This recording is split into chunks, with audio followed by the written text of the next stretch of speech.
everybody, and welcome back to the Enterprise Dish, where I like to think that every episode is special. But I think today's episode might do it, because not only do we have Dux today, we have my other good friend. Whoop, on that side, we got Dux and Mary Jo.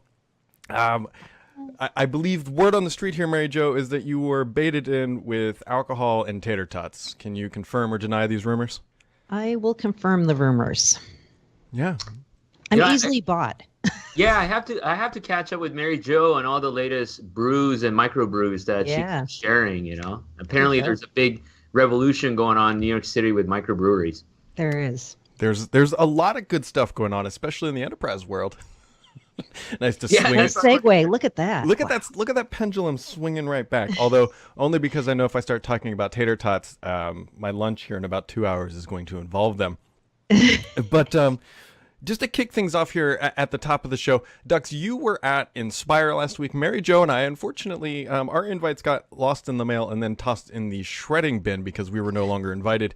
But Dux, can you just give us a recap? What was it like? What was Tech Ready like? What was going on?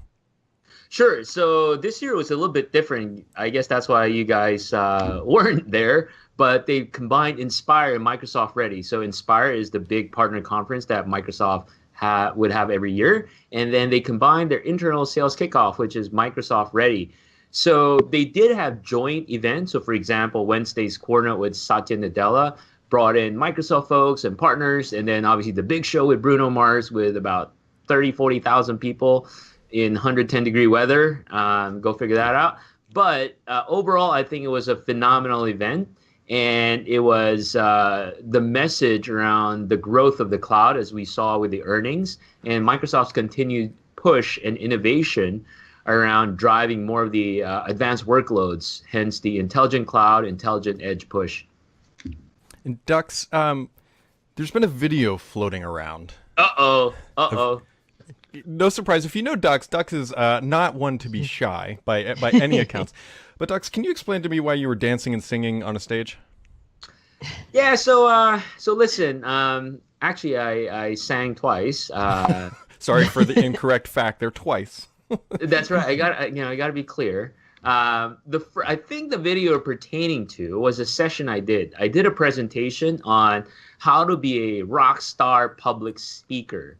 So the whole idea of the session was to teach partners, and when they pitch, when they present, how to grab audience attention. And then essentially I talked to them about the 5 steps to do it, from planning to interactive delivery, on how they open the session, how they facilitate engagement, and how they close the session. And then towards the end, right, I asked everybody, so look, what do you guys think of these 5 steps? Are you guys ready to do it? They're like, yeah, of course we're ready. So I said, are you sure? They go, yeah. Okay, if you're sure, stand up and I'll show you these 5 steps. So I showed them the steps to the greatest and latest challenge online, which is the In My Feelings challenge. So I had them do the Kiki. That is that is impressive. And how many people do you think were participating in this? A couple hundred. It was awesome. It was a sight to be seen with a bunch of Microsoft partners and geeks doing, the Kiki with me. That is. Hey, I could teach you guys if you want, maybe for another episode.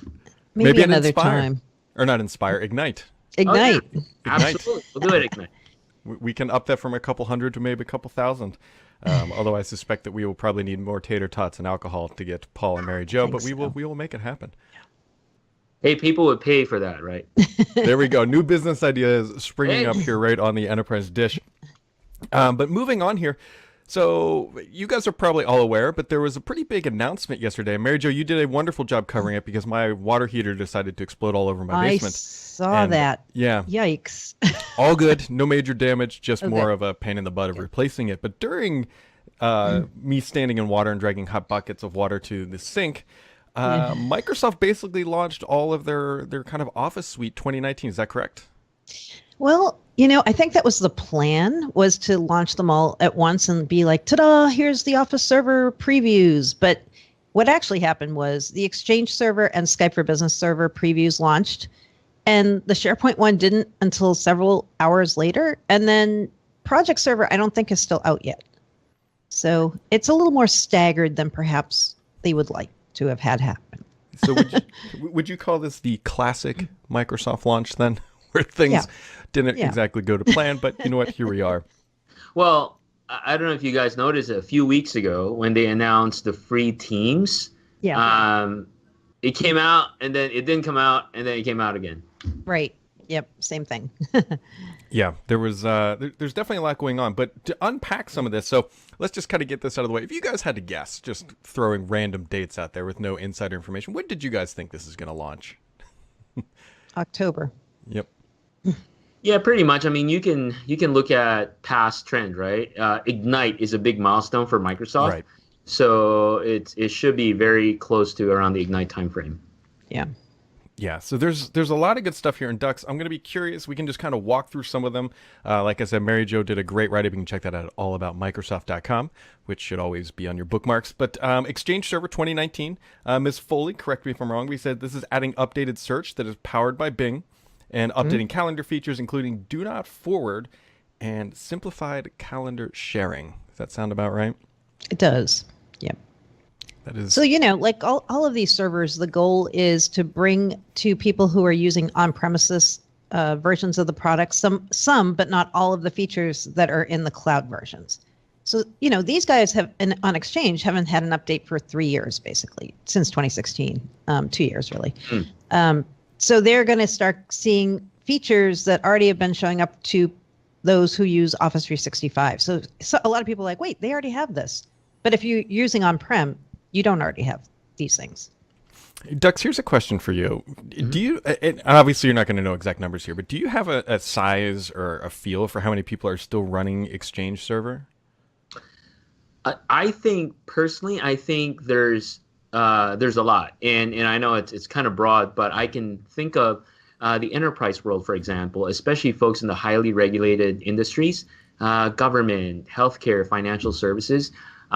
In fact, I have a couple of customers. They do have Office 365 investment, but they're keeping their email on-prem. So, these are government agencies, defense agencies, and whatnot. So it's still a sizable chunk. And I'm only speaking primarily in North America. We haven't even looked at folks in other parts of the world. Would you say it's fair to assume that that's probably accurate for just about all of these products? And I would imagine, if somebody's running Exchange Server, they're not going to be running Exchange Server and then something else that's in the cloud. Would that be accurate? 100%. So from Exchange Server, Skype Server, SharePoint Server, even Project Server. And I think the story that's compelling with Microsoft is, look, we have options and choices regardless of what setup you have or what constraints you have. But at the same time, I think what's really cool is it's not one or the other. They have the hybrid story. So like the Skype server release, they will have integration with Teams, which is really good because there may be parts of the organization that can certainly use it. Very cool. And then that's a nice segue here because the next item up is Skype Business Server. Mary Jo, correct me if I'm wrong, but this is kind of believed to be the last Skype Business Server. Does that make sense? They have not actually said that. And I would love to get Dux's take on this because I had a lot of people yesterday saying, so this is it. This is the end of the line for the on-prem servers, right? And Microsoft has said to me when I've asked about this, you know what? We're going to listen to what customers say because if there are a lot of people after we rev this in 3 years who are still running on-prem and still need on-prem, we're going to do another one. Yes. I agree with Mary Jo. I think because of the demand and customer needs, there's always going to be that group of customers that for regulatory reasons, compliance reasons, security reasons, they can't go to the cloud for mission critical platforms like email, instant messaging. So, while a lot of us may think it's a last server, personally, I don't think that's the case. I think what Microsoft will do is more integrations with cloud-based technologies that they can't bring down. One good example is Azure, right? Because of customers' needs and requirement, Azure Stack. If you think about Azure Stack, that's an on-prem technology that just talks to Azure. Yeah. You know what I could see them doing, and I'm just making this up right now, but here's a theory. What if they do another version of Exchange Server and Skype for Business Server and SharePoint Server, but they start making it a subscription product? right? So they have it on-prem, but you pay for it like it is a subscription. I could see them doing that. I feel like you just got a promotion at Microsoft. Well, actually, that's a good point. For us, for example, we do have products on premises, hybrid, and the cloud, but our licensing is pure subscription. To us, it's easier for a customer. So if one day they decide, you know what, major decision change, we're now going to go full SaaS, they're still going to pay the same for the same features and same product set. And that makes it easier for everybody. That's actually a really interesting point then, because for Microsoft's goal, which they would love every single customer to be in the cloud, some of that contention point is the price. It's like, look, we've already bought this license and we've got it for 3 years or whatever, 10 years left, and we're not going to the cloud because then we're going to be duplicate paying. Yeah. So the next kind of obvious question here, and I know the answer, but we always get these kind of questions. Actually came up yesterday after this announcement came out. Mary Jo, there's no Teams server here. Yeah. Will there ever be one? I bet not. I don't think so either. Because what would that even look like, right? Like, how could you do that? Yeah, I agree, because on one hand, right, Teams is being pit head-to-head with Slack. Functionally, and some of the basic capabilities are the same. But if you look at the guts of Teams, it's a conglomeration, I don't know if that's even a word, of a bunch of different technologies, from OneDrive to SharePoint and Planner. You can add a whole lot of stuff. So, yeah, I don't think that's, unless they build something else, Teams the way it is now, I don't think that's even doable. Me neither, because it's like it's a service, really, right? I mean, and a lot of these products that are coming out in on-prem form, the parts they don't have that are comparable to Office 365 are things that you have to do in the cloud, right? So with Teams, like, what would it look like if it was a disconnected server? Now, the one interesting thing if they could do, though, is, for example, Teams today relies on SharePoint Online for the Teams site. But what if there's a capability for the customer to choose that instead of SharePoint Online for my Teams site in Teams, use SharePoint on-prem, right? The same with OneDrive. So in Teams, if you do chat and I share one-on-one chat and I share files, the file lives in OneDrive in Office 365. But what if I can choose, I want it to live in OneDrive on premises, since OneDrive is available in SharePoint on-prem. So I think those minor tweaks can actually help their case. Interesting. Dux, do you think that there is, I mean, obviously Microsoft is putting a lot of effort into Teams, trying to grow that product at all aspects. Do you think there actually is a sizable market for Teams potentially totally on-prem? I don't think so, because if you're seeing the landscape of how extensible they want Teams to be. So for example, I don't know if I'm sure you guys saw this, obviously modern workplace, Microsoft 365, Teams is a big push. But another big push is in the area of first-line workers. So Teams is front and center for this first-line worker, which it comes down to their F1 SKU. And now the way it's being messaged, it seems like there's going to be hooks into more business-focused solutions. So examples, right? So let's say, I don't know, your expense system or your HR system suddenly would show up on Teams. So for people in first-line workers, or frankly anybody in the enterprise, they could just put their PTO directly in Teams. So it's beyond the productivity, the collaboration story. And with that being said, it's much harder to bring that whole, fold into an on-prem world, because it requires a lot of skill set. It requires a lot of other investments. Interesting. So would it be fair to say that this is where we really start to see the limitations of cloud versus on-prem? I mean, this is like a perfect scenario of what you just outlined. Exactly right. Yeah, I think so too. Yeah, a lot of people in the past would think, oh, cloud, it saves us money, saves us storage. We run these basic servers, but now we're looking at more advanced workloads. Let's not even talk about cognitive services, AI, and all this, but connectivities like this, it's impossible unless you're flush with money to build up not only the infrastructure but the resources to take care of it. It's just, it's not doable on-prem. I think it's also a carrot too, right? Like, how do you get customers to go to the cloud? They're using on-prem, and then you're like, you know what? If you wanted to use Teams, though, might be gateway drug to the cloud for the customer. Question for you, Mary Jo. Since we're on the topic of Teams, obviously at Inspire, Microsoft announced the free iteration of Teams. I'm curious on your take on this, if you actually think that's going to move the needle, or what are you hearing about this free Teams? Like, are customers happy, or do you think people are going to dive on this? I think everybody was excited about the idea when it came out, and they're like, wow, okay, good. Here's what they were missing compared to the free tier of Slack. But then you start talking to people like, so do you need a free version of Teams? Like, are you going to jump on the bandwagon? And I haven't really heard a bunch of people saying, I'm all in, And I don't think it's because it lacks features they need. I mean, it's pretty generous with the number of users and how many chats I think you can have within the product. But I feel like they've kind of got a core audience with Teams, which are Office 365 users. So I'm curious who isn't an Office 365 user who might want to use Teams. Like, who are these people, right? Yeah, and I would have to think that any sizable company is already going to be in an Office 365. So it's not like the large enterprises of the world are just going to be like, oh, we can now use Teams because it's free. So it's only targeting very small companies. SMBs, right? Yeah, who don't have Office 365 but want some of the functionality, that don't want to pay.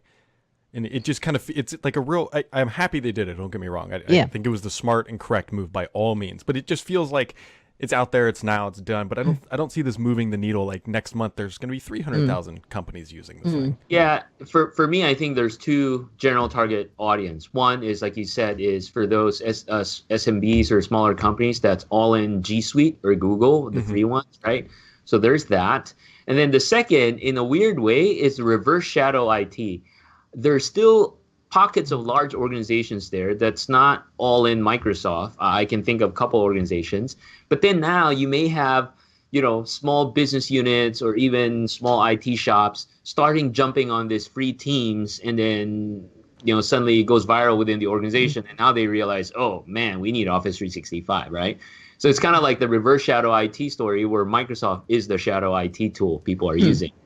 My last point around that is I haven't seen, or maybe I'm just so entrenched in the Microsoft world, I haven't seen any focused go-to-market or any type of, very targeted messaging to the Google audience, which I think, or the Slack audience for that matter, trying to draw them in to use Teams.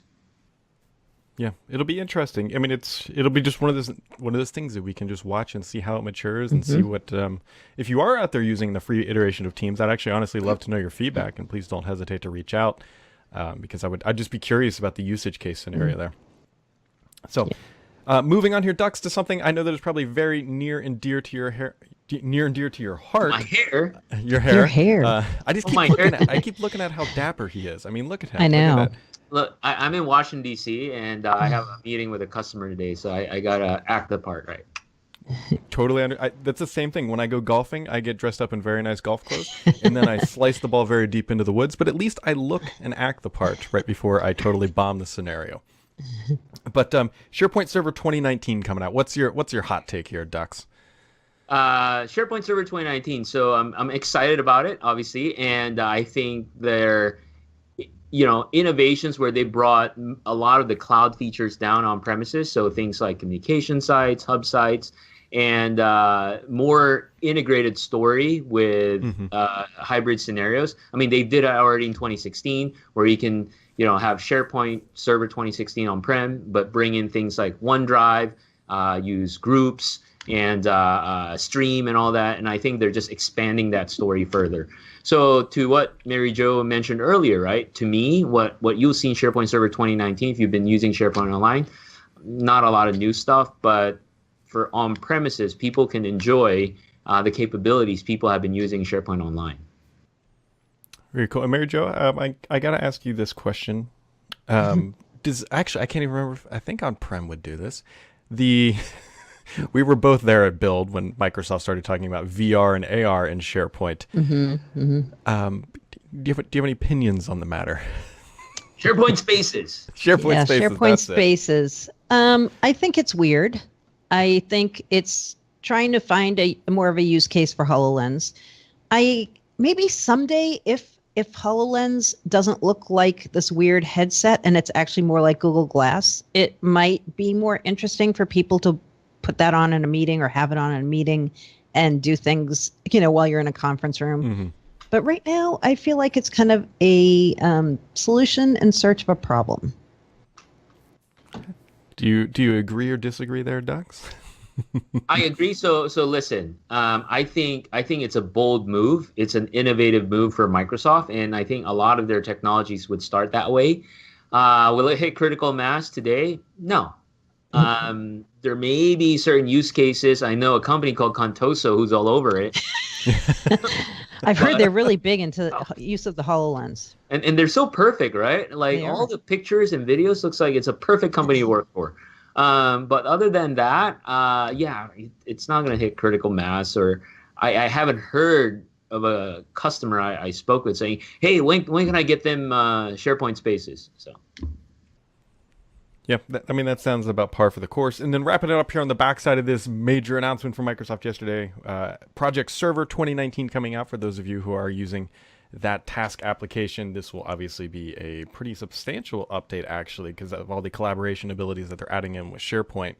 And it feels like everything we mentioned now touches SharePoint. Yeah. SharePoint is a new file share. Yeah. Wow. That's bold. Yeah, I was gonna say bold statement by Dux over there. He puts on a suit and he starts blowing our minds. No, in a good way. In a good way, right? Like, look, Teams touching everything. Stream. Oh no, maybe not Stream, but all the other stuff. Frankly, a few years ago, I was at an event and they're talking about SharePoint as the enterprise content fabric. That's kind of cool. So it's that content layer, regardless if it's a file, if it's a news, if it's a project task, it sits on SharePoint. That is, Mary Jo, do you remember what the last number was that they quoted? Was it 200,000 companies or something like that using SharePoint? I know it's a large business for Microsoft. What the last number was. Yeah, I'm not sure. Yeah, Brad, one of these days we should get like Jeff Teeper to come on this show. Oh, that would be amazing. He would be. And you know what? He's I bet he would do it. He's that guy. Oh yeah. He's a cool guy. Yeah, no, he's all over the SharePoint Saturday stuff that's going on. If you're not familiar with that, just go look SPS on Twitter. Just use the hashtag because these things are happening all around the country. I actually went to the one in Cincinnati here a couple years ago, and he's the man. I mean, he's done a good job. Yeah, a little trivia. He was telling me that for some reason SharePoint has the most loyal and biggest tech following in the whole Microsoft ecosystem. It's like Jimmy Buffett's parrot head, It's like all this passion and love. That's an analogy right there. Yeah. I think that's true. You always hear about other products being like, oh, we want to be like SharePoint. We want to have SharePints, and we want to have a little flying monkey mascot, and we want to have all like the inside jokes, right, that those guys have. So, yeah, I think there is a weird, awesome camaraderie around the SharePoint community. For sure. Do you think it has anything to do with the dark days of SharePoint when it was, for a while there, it wasn't too hot, maybe a decade ago. It was kind of the Lotus Notes of collaboration, but now it's the new hot jam inside of Microsoft because it's resilient. It doesn't go away. Yeah, I feel like when Teeper came back to run that team, he re-energized it and kind of got things back on track. They kind of gotten off track a little when it got mushed in with OneDrive Consumer, and he came back and fixed it up, I think. Yep. The only thing I'm still waiting for, not to drive on down to the consumer bent, is that be able to buy more storage, because as a friendly reminder, I am almost out of OneDrive storage and I don't have any extra. And so Microsoft. That's so weird. You can't buy more storage. You can't? You could. Not for consumer. Not for consumers, right? So you've maxed out 1 terabyte? Yep. Oh wow. Well, it's all it's all photos and videos of my kid. Sure. And so that's the backup, and now I'm actually slowly moving over to Google Photos just because it's unlimited, and unlimited in quotations, but yeah, that's the one. Because I know like in iCloud you can keep buying, right, as much as you want. Wow. Yeah. Microsoft is yet again making it hard for me to give them money, which is typically... You're not the only one. People complain about this constantly. Yeah. Yep. It's odd. Yeah. So as we wrap it up here, Miss Foley, any kind of thoughts on the matter about all these Exchange Skype, SharePoint, project, anything else you're thinking is going to come up here in the next, I don't know, second half of the year, big sky, blue sky, whatever you want to call it, type thinking with this Office jazz? The one thing I think people need to remember is so Microsoft also is doing on-premises version of the client versions too. So there's Office 2019 for Windows, Office 2019 for Mac. And if you are somebody who currently is on Office 2016, you got to be thinking already about upgrading to this if you want to keep the on-prem version, because you're not going to be able to connect to the Office 365 services once your product is no longer being supported. So you have to kind of keep that in mind, that is going to happen sooner rather than later. So you can't just sit back and say, hey, I'm going to just stay on 2016. If you need to connect back to the Office 365 backend services, you're going to need to go to Office 2019. Serious sage advice right there. Dux, you got anything else before you go out and land the big contract or whatever you're heading to do? No, I think all these new technologies are good. And unlike the trepidation customers would typically have with a new version, rest assured, these technologies have been tried and tested in the cloud. So it's not really new. Mm-hmm. They brought down the capability and technology. So you don't have to wait for Service Pack 1, I can confidently say, to start deploying. So consider these new technologies. And then second, also as you consider, think about what your migration strategy is. I got to throw that in, Brad. So.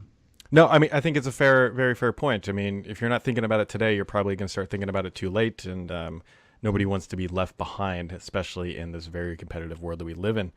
But folks, that really just wraps it up for today. Obviously, we thank Mary Jo for joining us and Dux for joining us, and hopefully you got some out of this. And make sure to keep subscribing and liking the comments and all that good stuff. And we appreciate everybody tuning in, and we'll catch you right back here next time. Bye. Bye.